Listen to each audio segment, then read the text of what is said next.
ایک بادشاہ نے اعلان کیا کہ جو شخص جھوٹ بولتے ہوئے پکڑا گیا اس کو 5 دینار جرمانہ ہوگا۔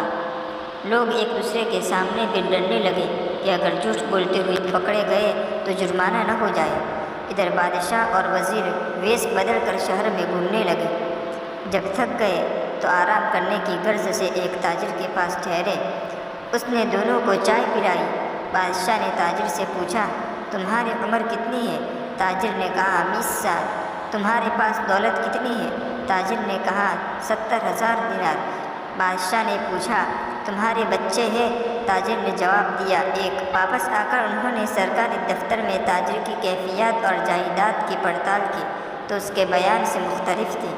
بادشاہ نے تاجر کو دربار میں طلب کیا اور وہی 3 سوالات دہرائے۔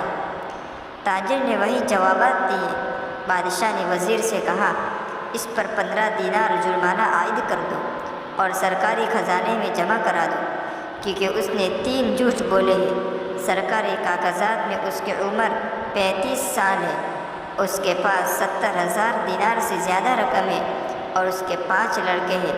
تاجر نے کہا، زندگی کے 20 سال ہی نیکی اور ایمانداری سے گزرے ہیں، اس کو میں اپنی عمر سمجھتا ہوں، اور زندگی میں 70,000 دینار میں نے ایک مسجد کے تعمیر میں خرچ کیے ہیں، اس کو اپنی دولت سمجھتا ہوں، اور 4 بچے نالائق اور بد اخلاق ہیں، ایک بچہ اچھا ہے، اس کو میں اپنا بچہ سمجھتا ہوں۔ یہ سن کر بادشاہ نے جرمانے کا حکم واپس لے لیا اور تاجر سے کہا، ہم تمہارے جواب سے خوش ہوئے ہیں۔ وقت وہی شمار کرنے کے لائق ہے جو نیک کاموں میں گزر جائے، دولت وہی قابل اعتبار ہے جو راہ خدا میں خرچ ہو، اور اولاد وہی ہے جس کی عادتیں نیک ہو۔